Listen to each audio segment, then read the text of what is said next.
સરદાર વલ્લભભાઈ પટેલની 150મી જન્મજયંતિ 150 kilo cake cutting કરીને ઉજવણી કરતા ટીમ વિઝન ગુજરાત 2030ના પ્રણેતા રાજેશ ગાંધી। ટીમ વિઝન ગુજરાત 2030 દ્વારા જામનગરની ખ્યાતનામ રજવાડું ધ વિલેજ હોટેલ ખાતે આદરણીય સરદાર વલ્લભભાઈ પટેલની 150મી જન્મજયંતિની ઉજવણી કરવામાં આવી હતી।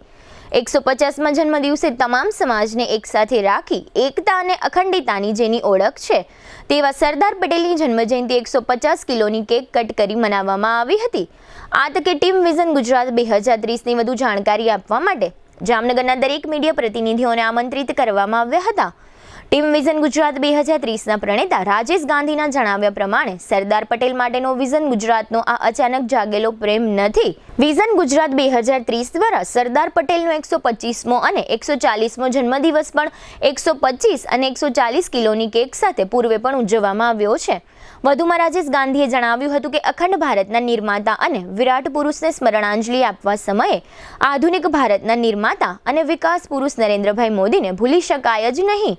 વડાપ્રધાન નરેન્દ્રભાઈ મોદીના બેટી પઢાઓ વાઇબ્રન્ટ અને સ્વદેશીના સ્વપ્નને સાકાર કરવા આકાર તો આપવો જ રહ્યો।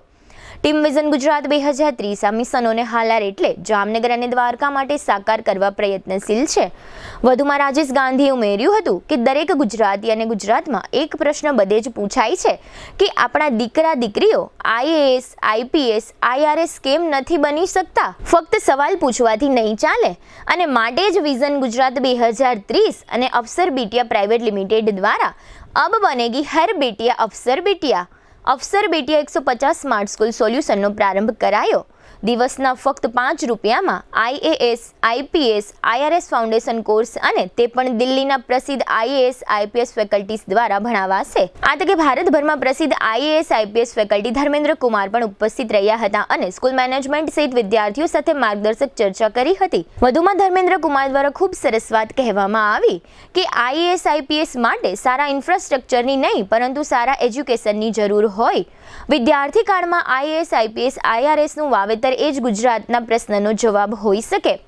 વાઇબ્રન્ટ જામનગર અને દ્વારકા 2026 તેમજ પીચ ડેસ્ક 3.0 સ્વદેશી સિઝન વિશે વાત કરતા ટીમ વિઝન ગુજરાત 2030 દ્વારા જણાવવામાં આવ્યું કે જામનગર અને દ્વારકા પાસે અપાર દરિયાઈ અને જમીનની સંપત્તિ છે। આધ્યાત્મિક કૃષ્ણભૂમિમાં ટુરિઝમ હોય, વિન્ડ સોલાર એનર્જી ફાર્મ હોય, વિશ્વકક્ષાની ગ્રાસરૂટ ફેક્ટરીઝ હોય, શિપિંગ ઇન્ડસ્ટ્રીઝ હોય, વિપુલ પ્રમાણમાં તકો ઉપલબ્ધ છે। કેન્દ્ર અને રાજ્ય સરકાર હાલાર પર ઓળઘોળ છે। માનનીય વડાપ્રધાનની દીર્ઘદ્રષ્ટિ અને કૃષ્ણભૂમિને સ્વર્ગ સમી બનાવવાની ઈચ્છા માત્ર જ પૂરતી છે। હાલારના વિકાસનું ભવિષ્ય ભાંખવા ટીમ વિઝન ગુજરાત 2030 આ તકને જમીન પર ઉતારવા માટે આગામી જાન્યુઆરી 2026માં vibrant Jamnagar and Dwarka business and cultural summit 2026નું આયોજન કરી રહી છે, જે મુદ્દે વિસ્તૃત રૂપરેખા આપવામાં આવેલ હતી। સ્ટાર્ટઅપ દ્વારા બહાર આવેલી ભારતની યુવા પેઢીની ટેલેન્ટ વિશ્વએ જોઈ અને જામનગરમાં પણ પિચ ડેસ્ક 1.0 અને 2.0ને અદ્ભુત અને અસાધારણ સફળતા મળેલી છે। મિશન સ્વદેશીને પ્રોત્સાહિત કરવા માટે પિચ ડેસ્ક 3.0 સ્વદેશી સિઝનની ઘોષણા પણ અહીંથી કરવામાં આવી। યુવા શક્તિના સ્વદેશી સિઝન માટે બેસ્ટ આઈડિયાઝના ઇમ્પ્લિમેન્ટેશન માટેના આ પ્લેટફોર્મને લોન્ચ કરતા ટીમ વિઝન ગુજરાત 2030 દ્વારા ફાઇનાન્શિયલ સપોર્ટની પણ જાહેરાત કરવામાં આવી। કહી શકાય કે હાલારના એટલે કે જામનગર દ્વારકાના સર્વાંગી વિકાસની નેમ સાથે વિઝન ગુજરાત 2030ની ટીમ ફક્ત કાગળ પર વિકાસની વાતો નહીં, જમીની સ્તરે વિકાસના પાયા પાથરવા કટિબદ્ધ છે। આ કાર્યક્રમમાં રાજેશ ગાંધી ઉપરાંત ફાઉન્ડેશનના દિલ્હીથી આવેલા ફેકલ્ટી ધર્મેન્દ્રભાઈ તેમજ જામનગર લોહાણા મહાજનના પ્રમુખ ભરતભાઈ મોદી, GTPL જામનગર ન્યૂઝના મેનેજિંગ એડિટર જયેશભાઈ રૂપારેલિયા, જાણીતા ઉદ્યોગપતિ અશોકભાઈ જોબનપુત્રા, અશ્વિન કોટેચા, હાપા જલારામ મંદિરના પ્રમુખ રમેશભાઈ દત્તાણી, ભાસ્કર રાઠોડ, ઓમ ટ્રેનિંગ સેન્ટરના સંચાલિકા ડિમ્પલબેન મહેતા તથા જાણીતા એનાઉન્સર લલિત જોશી વગેરે ઉપસ્થિત રહ્યા હતા અને કેક કટિંગ સેરેમનીમાં ભાગ લીધો હતો। આ કાર્યક્રમમાં ડિમ્પલબેન મહેતાના માર્ગદર્શન હેઠળ મનોદિવ્યાંગો માટેના ઓમ ટ્રેનિંગ સેન્ટરના મનોદિવ્યાંગ બાળકોને પણ જોડવામાં આવ્યા હતા। આજના કાર્યક્રમમાં IAS, IPS ફેકલ્ટી ધર્મેન્દ્ર કુમારે સ્ટેજ ઉપરથી આપેલ સ્પીચના આ રહ્યા લાઈવ દ્રશ્યો તેમજ આ સમગ્ર આયોજન અંગે રાજેશ ગાંધીએ આપેલી વિગતો પ્રસ્તુત છે। સર્વ ભારતીય વાસીઓને સરદાર પટેલની 150મી જન્મજયંતિની ખૂબ ખૂબ મુબારક। માનનીય સરદાર પટેલ આપણે એકતાના એક પ્રતીક રહ્યા છે, તો આજે આપણે જામનગરમાં સરદાર વલ્લભભાઈ પટેલની 150મી જન્મજયંતિની ધામધૂમપૂર્વક ઉજવણી કરી અને આજે તે ઉજવણીના ભાગરૂપે 150 કિલોની એક આપણે કેક કાપી અને તે પણ સરદારના પ્રિય એવા ગરીબજનો અને વિકલાંગ જે બાળકો છે એના દ્વારા કાપવામાં આવી. આ પ્રસંગે આપણે સરદારનું જે સૂત્ર હતું એક ભારતનું તેને સાબિત કર્યું કે એજ્યુકેશનમાં પણ આખા ભારતમાં ગરીબ હોય પૈસાદાર હોય એટલે સરખું એજ્યુકેશન મળી રહે, સમાન એજ્યુકેશન મળી રહે. એટલે દિલ્હીથી સ્પેશિયલ ફેકલ્ટી ધર્મેન્દ્રભાઈને બોલાવ્યા અને 150 સ્કૂલ દત્તક લેવાની જાહેરાત કરી કે 150 સૌરાષ્ટ્રની સ્કૂલ જેમાં આઈએસ ફાઉન્ડેશનનો કોર્સ ફક્ત ₹5 પર ડેમાં દિલ્હીના બેસ્ટ ફેકલ્ટી દ્વારા કરાવશું. એ ઉપરાંત એ 150 સ્કૂલોને સ્માર્ટ ટીવી પણ આપણે આપશું આપણા તરફથી અને ₹5 દિલ્હીના ફેકલ્ટીઓ ભણાવશે, તે લોકોને ગાઈડન્સ કરશે, તે લોકોને મટીરિયલ ટેસ્ટ બધું થશે. તો સરદાર પટેલના આ જન્મજયંતિ 150મી સર્વ લોકોને યાદગાર બની રહે.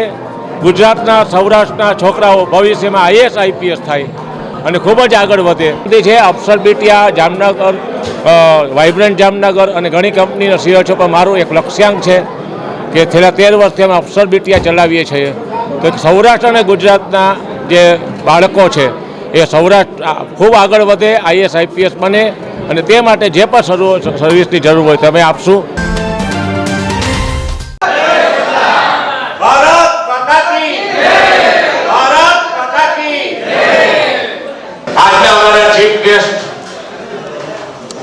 જે અહીંયા વિરાજભાઈ છે સ્ટુડન્ટ. તો 1 વર્ષ પહેલા હું જ્યારે આવ્યો ત્યારે વિવિધ સપના જોતા તો બધા શેઠચંડી કહેતા હતા કે બંગલા ના બને આવડું આ બધું. આજે બહુ મોટું ગ્રુપ આપણા જામનગરમાં અદાણી ગ્રુપ આવી ગયું છે. આવનાર ભવિષ્યમાં જામનગર, રાજકોટ, અમદાવાદ, બરોડા, સુરત કરતા પણ આગળ હશે. 7 રસ્તા પાસેના બોર્ડ પર લાગી ગયા છે. હવે બીચ ડેસ્ક કીધું તો 100 આઈડિયા આવ્યા હતા. એની સીઝન 3.0 મૂકીએ છે જેમાં લોકો પોતાના નવા આઈડિયા આપી શકશે અને એને ઇન્વેસ્ટમેન્ટ મળશે અને પ્રાઇઝ પણ મળશે. તો ઘણી વખત આપણે સપના જોતા હોય ને એની પાછળ મહેનત કરીએ ને. મને ઘણા બધા ક્વેશ્ચન પૂછે કે આમાં તમને કેટલા પૈસા મળશે. આ ક્વેશ્ચન છે ને અહીં બેઠેલા જેટલા ઓળખે છે એ બધા વારંવાર પૂછે કે બાપુ કેટલા આપશે, અદાણીભાઈ કેટલા. મને ખાલી એક મજા આવે છે કે હું જે સપના જોઈને આવતો હતો એ બાપુશ્રી બીજા બધા ગ્રુપ અને મિત્રોના હિસાબે સાકાર થાય છે. એ કંઈક જે વાતો હતી ત્યાં જે ક્યાંક બોર્ડના રૂપે દેખાય છે, ક્યાંક કાર્યક્રમના રૂપે દેખાય છે. તો સપના જોવા 2013 થી 2000 અને આજે 26 13 વર્ષથી અમે અફસર બીટીયા હતા. 13 વર્ષમાં ઘરના ખીચામાંથી એવરેજ 7 થી 8 કરોડ રૂપિયા મારા વપરાણા, જેનો હિસાબ મારા બેંક ની મારા વાઇફના એકાઉન્ટમાંથી જ વપરાણા છે. આજે પણ 150 સ્કૂલની વાત કરીએ છીએ તો તમને મનમાં થશે કે શું કરશે. તો જો ઓનલાઈન એજ્યુકેશન બે રીતે આવે છે. એક એપથી આવે છે કે જેના અંદર સ્માર્ટફોન હોય, એક સ્કૂલમાં આવે છે. આપણે સ્કૂલનો પ્રોગ્રામ એટલે લોન્ચ કરીએ છીએ કે સ્કૂલનો પ્રોગ્રામમાં ડિસિપ્લિન હોય. તમે એપમાં બચ્ચો ફેસબુક જોઈ છે, ઇન્સ્ટાગ્રામ જોઈ છે કે ખબર નથી. અહીંયા ક્લાસીસના પીરિયડ લેવાશે, એને ટેસ્ટ લેવાશે, ત્યાં ફેકલ્ટી હશે, ત્યાં ઓનલાઈન ફેકલ્ટી ભણાવશે. તો સ્કૂલોમાં 150 જગ્યા આપણે હલાવવું હોય તો ત્યાં એક સ્માર્ટ ટીવી જોઈએ, કમ્પ્યુટર જોઈએ. તો હું બહુ ખુશીપૂર્વક જાહેરાત કરું છું કે આ દરેક સ્કૂલ જે પણ આમાં જોડાશે એને સ્માર્ટ ટીવી અમારા તરફથી ફ્રી આપવામાં આવશે.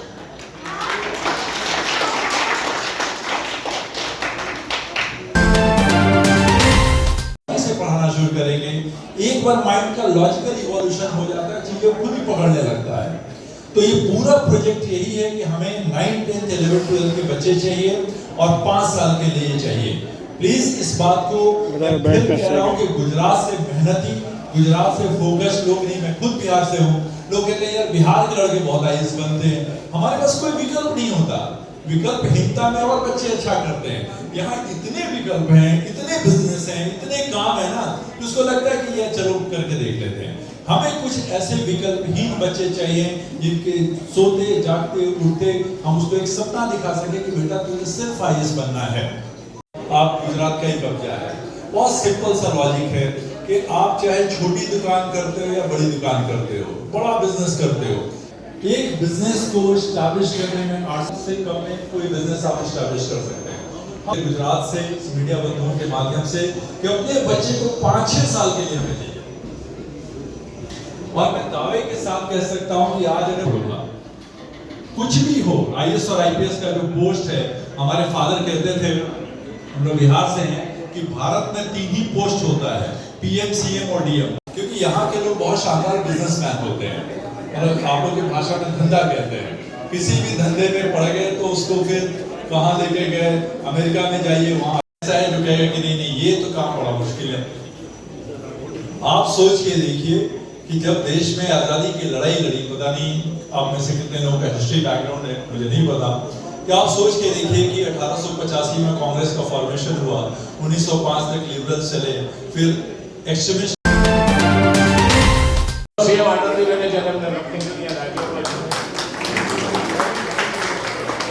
Thank you Dharmendra sir. Dharmendra સરની લોકપ્રિયતા આટલી છે કે અમે સ્ટુડન્ટ માટે રાખીએ ને 2016માં સેમિનાર રાખ્યા બહાર, અમદાવાદમાં 2, સુરતમાં 2, જામનગર, રાજકોટ, અને એકેય જગ્યાએ સ્ટુડન્ટમાં બેસવાની જગ્યા ના હોય. એટલે આના પછી 10 દી પછી આપણે સાહેબને વિનંતી કરી કે સ્ટુડન્ટ આઈએસ ફાઉન્ડેશન માટે પણ રાખીએ. તો એમાં માટે મારે હેમોબોડી ઓર કે અહીંયા તો ટાઉન હોલ વેતન શિફ્ટમાં રાખવો પડે. અને આજે ખાલી એના ઇન્ટ્રોડક્શન માટે આપણે બોલે છે. તો ઓવર ટુ ધર્મેન્દ્ર. આ 150મા જન્મ જયંતિ છે ત્યારે આપણે 150 સ્કૂલ સૌરાષ્ટ્ર દત્તક લેવા માટે, અને ત્યાં આપણે આઈએસ આઈપીએસ નું કોચિંગ કરાવશું ને ફી રહેશે ફક્ત 5 રૂપિયા. આ કોચિંગ કેવી રીતે થશે? જો અઠવાડિયામાં 2 થી 3 લેક્ચર કરવામાં આવશે તો બધાય ફેકલ્ટી દિલ્હીથી ઓનલાઈન ભણાવશે. આપણે ખાલી વાતો કરીએ છીએ કે આઈએસ આઈપીએસ છે ને, જેટલી મીટિંગમાં હું જાઉં ને, જેટલી નાકમાં જાઉં, મીટિંગમાં જાઉં, હું એટલા 20 વર્ષ ગયા, બધાય ભેગા થાય પછી કે આપણે ફાળો કરીએ, પછી બધા જ્ઞાતિ ફાળો કરે. 5-6 साल तक तू क्या कर रहा है, क्यों रिजल्ट, क्योंकि वो पैरेलल स्कूल कर रहा है।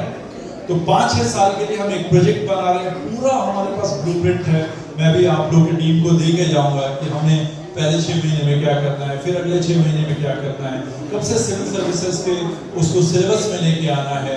और हमें सिर्फ बच्चे का वीक में 4 से 5 घंटा चाहिए, ऐसा नहीं क्योंकि स्कूल भी कर रहा है, ट्यूशन भी कर रहा है, हमें उसको सैटरडे संडे 1.5 से 2 घंटा अगर हम किसी बच्चे का ले पाए तो हम शुरू से देखिए पढ़ना वही है जो उसको 9th 10th 11th 12th में पढ़ना है।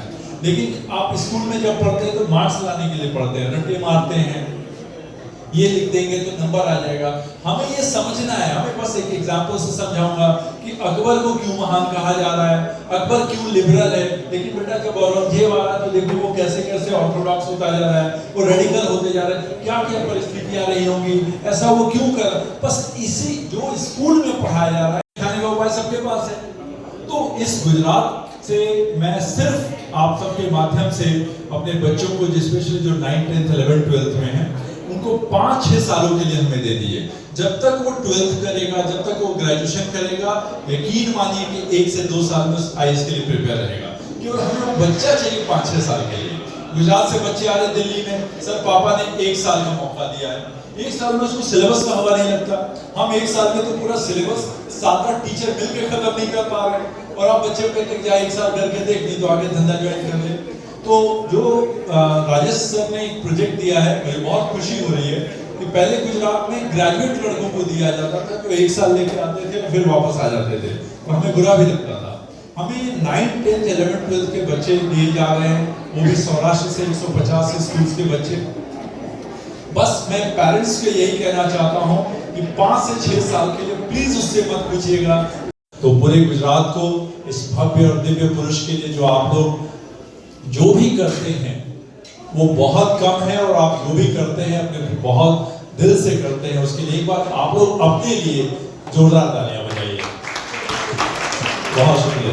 धरती है जिसने जो चाहा किया, देश को आजादी दिलानी थी, इसने दिलाई, देश को एक करना था, इसने किया, इस देश को 4th 5वीं दुनिया की सबसे बड़ी इकोनॉमी बनानी थी, यही के लोगों ने किया।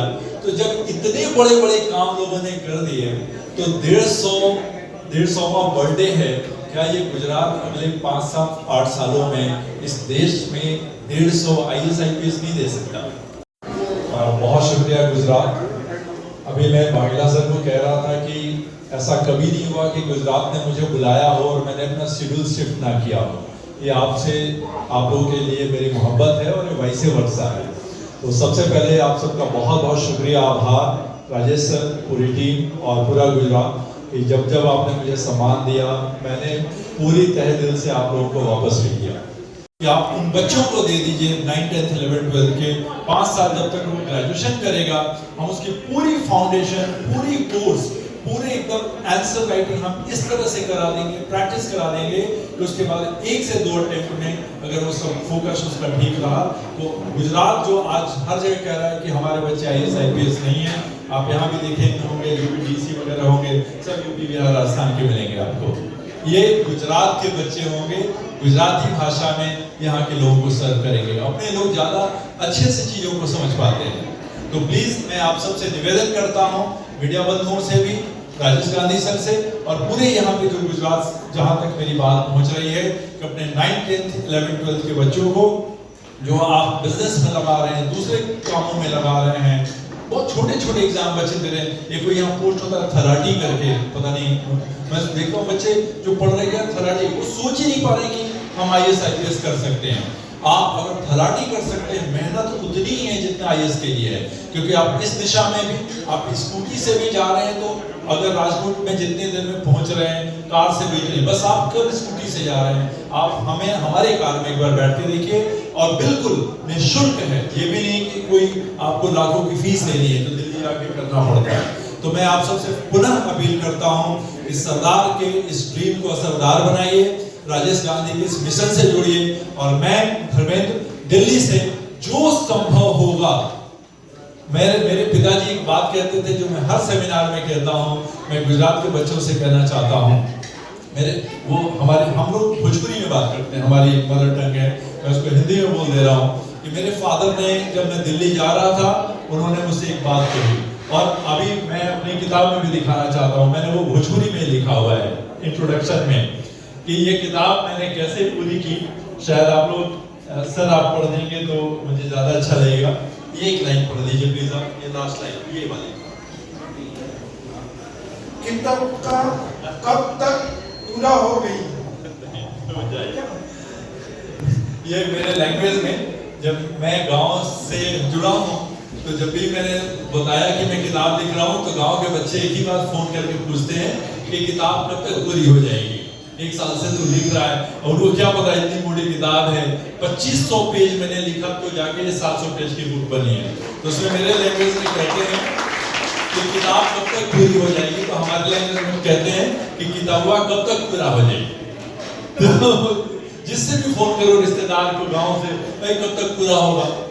बस एक ही लाइन हमारे फादर ने कहा था और वो यही कहा था कि तुम पढ़ते पढ़ते थक जाओगे, हम पढ़ाते पढ़ाते नहीं थकेंगे, देखते हैं कि तुम थकते हो कि हम थकते हैं।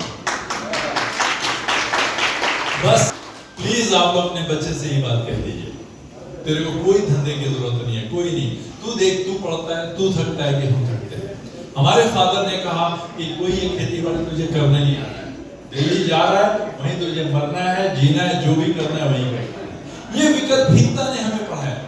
सर मैं 100 पेज जब तक नहीं पढ़ा मैंने रात का खाना नहीं खाया बस। और आप उस किताब में देखिए, मुझे पता है कि बच्चों की इतनी क्षमता नहीं है, मैंने लिखा है कि बस 25 से 50 पेज रोज पढ़ जाना। आप देखिए सर इसमें मैंने लिखा है, मैं अभी आज के बच्चों को कहूँ कि 100 पेज पढ़े बिना मत सोना, वो मारेगा।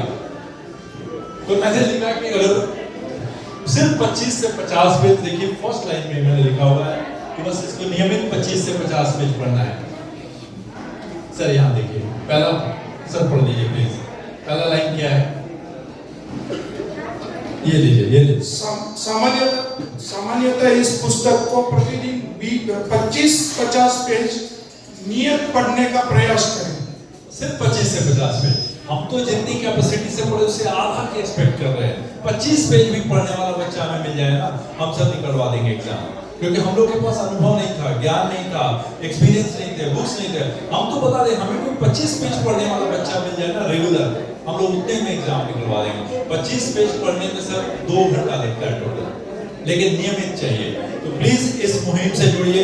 देखिए बहुत लकी राज्य से हैं आप लोग, इतनी सुविधाएं मिलती हैं। जाके देखिए बिहार में बच्चे पेड़ों के नीचे बिना इंटरनेट के, मुझे फोन आता है सर कि सर इस टाइम में मत क्लास लीजिए, मुझे मेरे गांव में इंटरनेट नहीं आती है, तो मुझे साइकिल से वहां जाना पड़ता है जहाँ पे नेटवर्क आता है और वहां मैं बैठ के पढ़ता हूँ। और सर यही बच्चे रिजल्ट देते हैं। हमारे फादर कहते थे कि बच्चा अभाव में पढ़ता है, जिसको अभाव होगा वही पढ़ेगा। आप लोग के अभाव है ही नहीं, कोई गरीब दिखता ही नहीं है मुझे, एक भी गरीब आदमी नहीं दिखता मुझे। तो मैं ऐसा नहीं कह रहा हूं कि गरीब आदमी है यस बनेगा, लेकिन सर बच्चों को खबर है क्या इतनी जल्दी कमाने क्या जरूरत है, पैसे का क्या करेगा गुजरात इतना। 1 ट्रिलियन की इकॉनमी तो आपकी अकेले की है।